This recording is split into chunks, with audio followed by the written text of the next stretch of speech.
The St. Louis Cardinals made two more deals today, sending Jack Flaherty to the Baltimore Orioles and shortstop Paul DeYoung to the Toronto Blue Jays. This is Locked on Cardinals. You are Locked on Cardinals, your daily St. Louis Cardinals podcast, part of the Locked on Podcast Network, your team every day.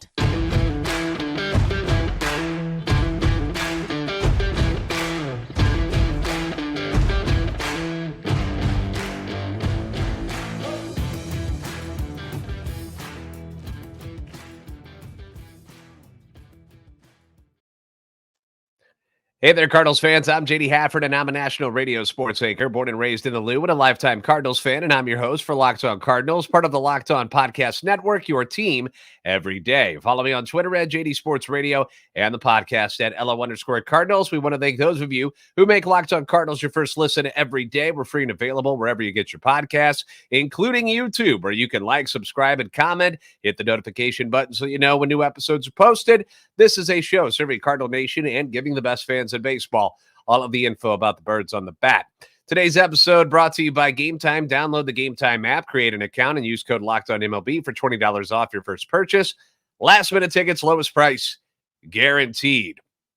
Well, this was a long and grueling day.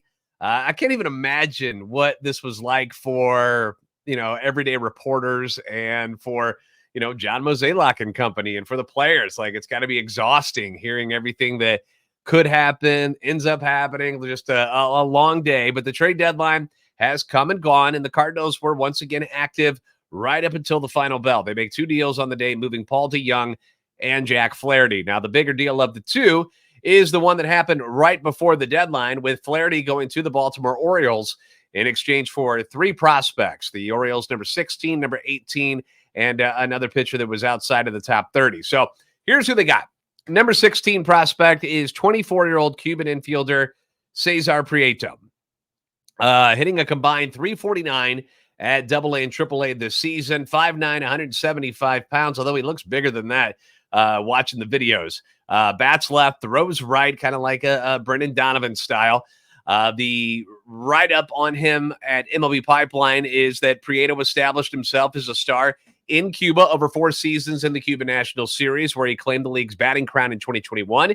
He was in the midst of a league record 44-game hitting streak when he defected in May of 2021. His comparison is the Cubs' Nick Madrigal, who, it may not make everybody feel all warm and tingly inside when you hear that name, but he was a big-time prospect. I mean, the White Sox took Madrigal 4th overall in 2018, and in 2021, he was ranked as the top second base prospect in all of baseball. He's dealt with some injuries, but I mean, that's pretty good. I'll take that. If there was a guy that was 4th overall in the draft, it was the top second base prospect in minor league baseball, I'll take that. John Denton says that Prieto will be going in as the Cardinals' number 9 prospect, according to MLB Pipeline.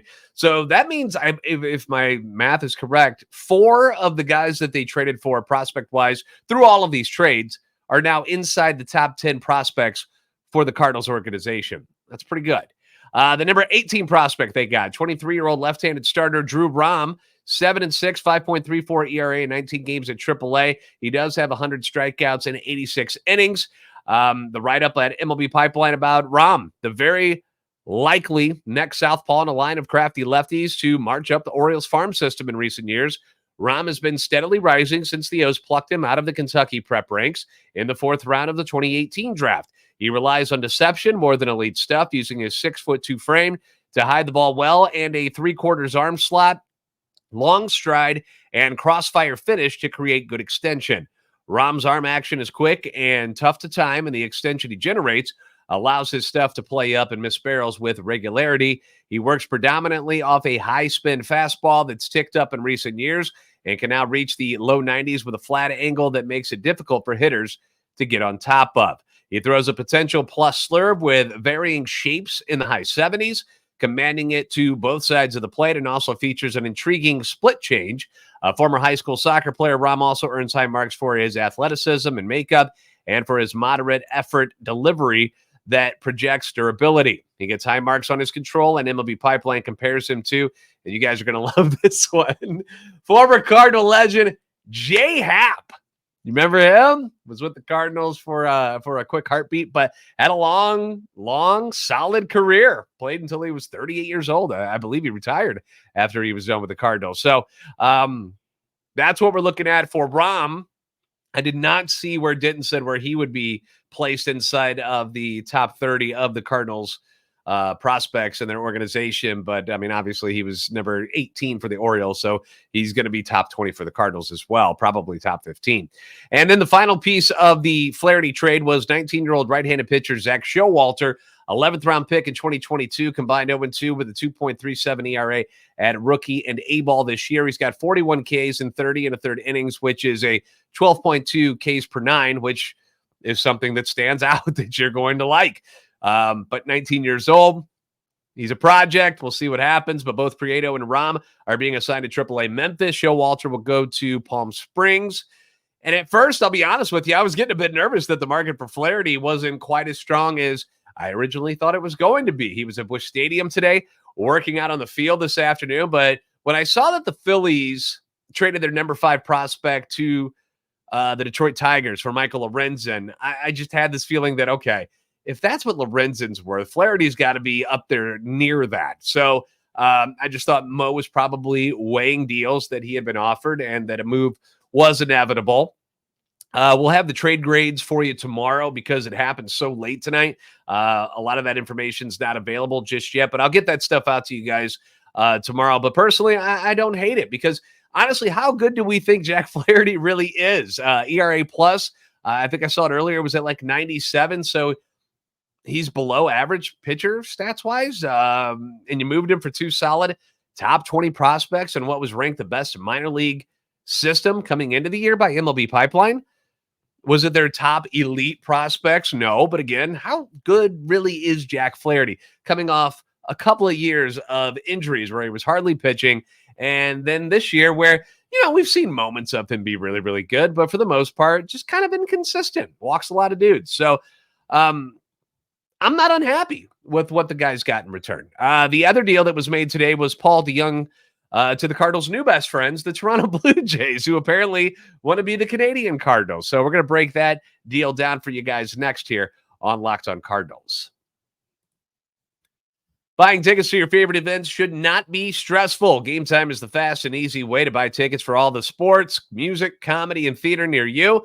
With great deals on last-minute tickets and their best price guarantee, you can stop stressing over the tickets and start getting excited for the fun you're about to have. I was just recently looking up what it would cost to get me into some preseason football games, because during the season it's tough for me to travel to go see games, but preseason I got a little more lenient schedule, so I was looking at those on Gametime and was finding outstanding deals. And you don't have to plan months in advance when it comes to Gametime, because they're going to have deals on tickets right up to the day of the event. They've got the flash deals, which are really, really cool for all your favorite sports and concerts and comedy. The Gametime guarantee, it means you're always going to get the best price. If you find tickets in the same section and row for less, Gametime credits you 110% of the difference, and then you get your tickets sent directly to your phone. So get the tickets you want to the events you want to go to without the stress, and you can do it with Gametime. Download the Gametime app, create an account, use code LOCKEDONMLB for $20 off your first purchase. Terms apply. Again, create an account and redeem code LOCKEDONMLB for $20 off. Download Gametime today. Last minute tickets, lowest price guaranteed.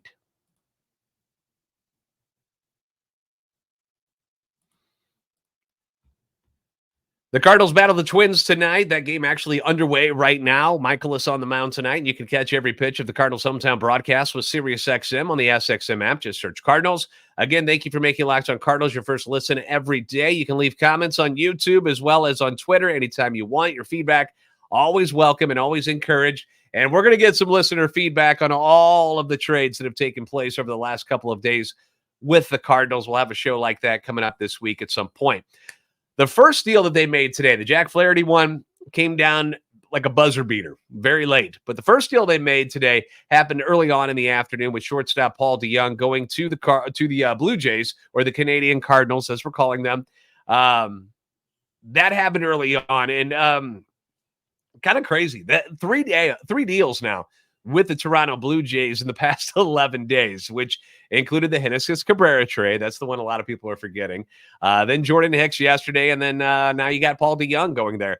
The Cardinals were fortunate that the Blue Jays' Bo Bichette injured his knee last night, or perhaps this trade doesn't even take place. I don't know what the market was for Paul DeYoung. I had seen that Toronto and there was another team that could be interested in him, but we don't wish injuries upon anybody, but at the same time, it's kind of nice that Bo Bichette got nicked up a little bit last night, because that opened up a window for the Blue Jays looking for some depth at shortstop, and it allowed a deal like this to take place. Now, in exchange for DeYoung, the Cardinals received 24-year-old right-handed relief pitcher Matt Swanson. Now, Swanson's a big dude, 6'5", 235, just got promoted to Double-A on Monday.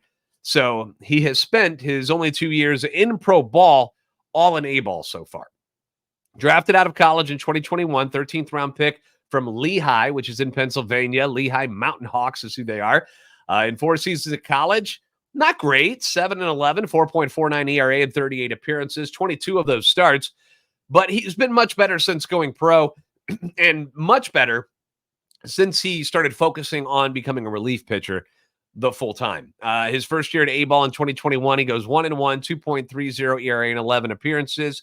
2022, 2 levels of A-ball. He's 8-5, 4.15 ERA in 28 appearances. 9 of those were starts. As a starter that year, he was 2-4. His ERA 5.65, so not pretty. As a reliever, though, 6-1, 2.96 ERA. So pretty easy for Toronto to decide that, yeah, we're going to go ahead and close the book on you as a starter, and he hasn't started a game since. Swanson has posted some very good numbers this year. 1.11 ERA in 32 1/3 innings, 39 Ks, just 11 walks, 10.9 strikeouts per 9 over 26 appearances. You like that? Again, the catch about Swanson is that he did all of this at A-ball. Hasn't gone any higher than that. So that's something you got to, keep an eye out for, because things get harder as you progress up in systems. At STLtoday.com, they gave this scouting report. Since making his professional debut following the 2021 MLB draft, the former 13th round pick has appeared in 65 games, with 56 of those coming in relief. Spent the majority of this season with Toronto's Class High A affiliate, where he sported that 1.23 ERA, struck out 36 hitters in 29 1/3 innings of relief, walked 11 batters to make for a 9.6% walk rate and a 31.3% strikeout rate this season, which is outstanding. After ending 2022 with a 25% strikeout rate in 22 1/3 high A innings, that according to FanGraphs. So he's gotten better. He's progressed from one year to the next. They also go on to say, along with improving in finding swing and miss, Swanson's 2023 season includes a 56.3% ground ball rate in high A and a 167 batting average between the 2 levels that he's appeared in. We know how we like the ground ball stuff in St. Louis, right? The 24-year-old was promoted to Toronto's Class AA club on Monday, but has not appeared in a game yet. Swanson was not ranked within the top 30 Blue Jays prospects per Baseball America. He has been assigned to Class AA Springfield. Now, as far as the trade grade goes for DeYoung and Swanson, The Athletic talked a little bit about DeYoung, saying he's very much not Bo Bichette, but he's insurance when your all-star shortstop goes down the night before the trade deadline. And then he puts, well, I've seen worse panic buys. DeYoung rates as one of the best defensive shortstops in the game this season, with a 97th percentile outs above average. His contract, a 6-year, $26 million pack signed back in 2018, as the largest deal ever for a player with less than a year of MLB service time, also includes club options for 2024 at $12.5 million and then 2025 at $15 million, with $3 million total in buyouts, which is probably going to happen. The Cardinals did include some cash in this deal. Swanson, they go through his stats again, 1.23 ERA at high A this season, just promoted to Double-A on Monday. They said one thing to like is that he throws from a near 3/4 delivery. They said, what a whirlwind for this guy who got promoted on Monday, then gets traded on Tuesday. The Cardinals have publicly declared their desire to add pitching, and by golly, here's another minor league pitcher. That the Cardinals could garner any return for DeYoung after his performance in 2021 and 2022 should be considered a win, according to The Athletic, though the degree to which anyone should care is debatable. So the rankings that they give, as far as grades, I should say, not rankings, but the grades for the trade, you had two guys voting on this. They said B+ for the Blue Jays on one. The other guy gave the Blue Jays a B. As far as the Cardinals go, they both gave the Cardinals a B grade in the return for DeJong. Now, that doesn't light you up, right? You're not like, wow, we got an ace on our hands or anything like that. No, but when you look back, DeJong could have been DFA'd twice by now. Probably should have been, but the Cardinals stuck with him. And he was not only a solid player for this franchise for most of his tenure, but he was also a great human being. I mean, nobody ever had anything bad to say about Paul DeYoung. Everybody loved him. I know being nice off the field doesn't count in the win column, but it should count for something for how the fans view him and view his time in the Cardinals organization. I think a lot of us were quite happy to see him turn his career around this year and stick in the majors and become very useful and become a starting shortstop. Remember, in the preseason, we're sitting there in spring training, we're talking about he's probably going to be like the 26th guy on the bench, and you're not even going to see him all that much. But because of injuries and whatnot, he ended up being thrust into the starting role at shortstop, and he did a good job. He did a very good job this year. It's a win-win for both sides, and now he has a chance to join Cabrera and Hicks on a team that will likely make the playoffs this year. And plus, it clears a spot for the eventual call-up, right? For top prospect Mason Wynn to join the team at some point here in August. So I'm excited about that. I think you should be too. Now, another development occurred that opens the door for Wynn even wider this season. I'll get you the latest on what's going on with Brendan Donovan. We'll do that next on Locked On Cardinals.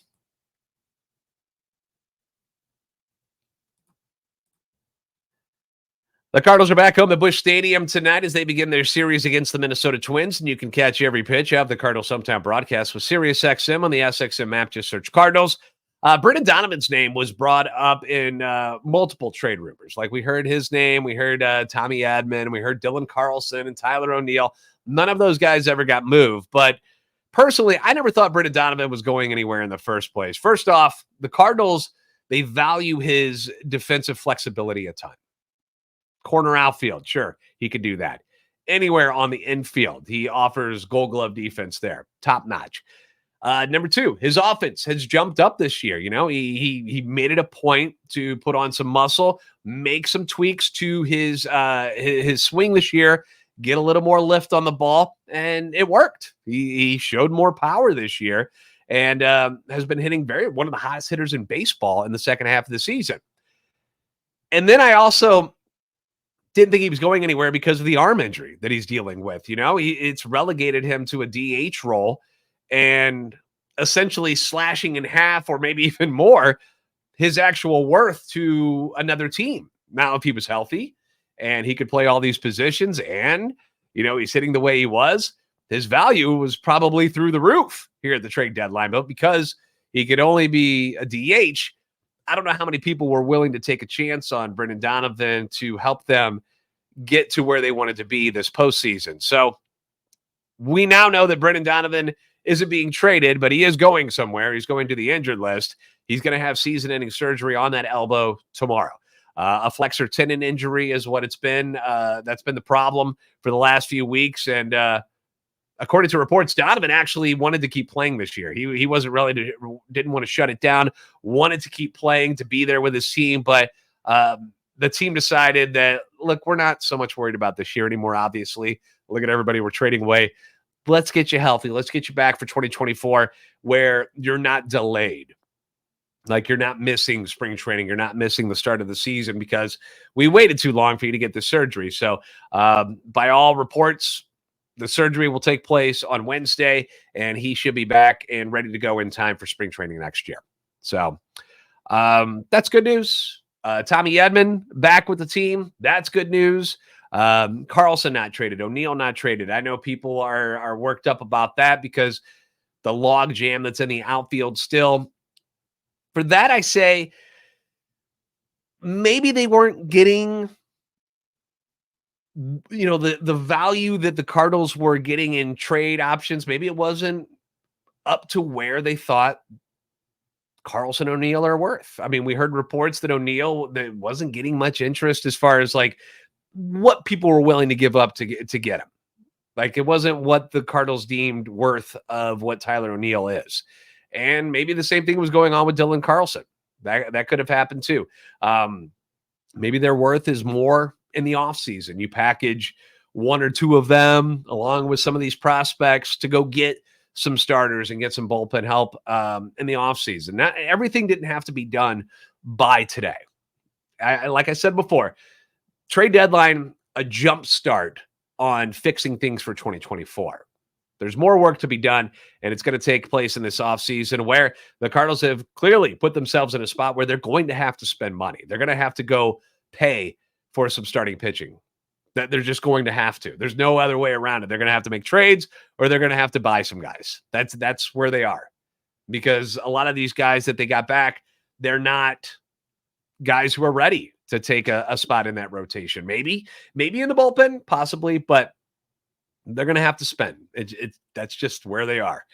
We're going to have more on things moving forward. Like I said, we'll have more reactions to the deals from John Mozeliak, draft grades, how this affects the team going forward. We're going to get into all of that tomorrow. So I can't pack it all into one show. So let me know what your thoughts are on the trades from today. You know, what do you think about the Jack Flaherty and Paul DeYoung trades? Let me know in the comment section below or hit me up on Twitter. Again, thanks for making Locked On Cardinals your first listen every day. Be sure to catch every pitch of the Cardinals Hometown broadcast with the series against the Twins with SiriusXM on the SXM app. Just search Cardinals. If you haven't already, give us a follow on Twitter at LO_Cardinals and at JD Sports Radio. Like and subscribe on YouTube. You guys are the best fans in baseball for a reason. And I'll see you next time on Locked On Cardinals.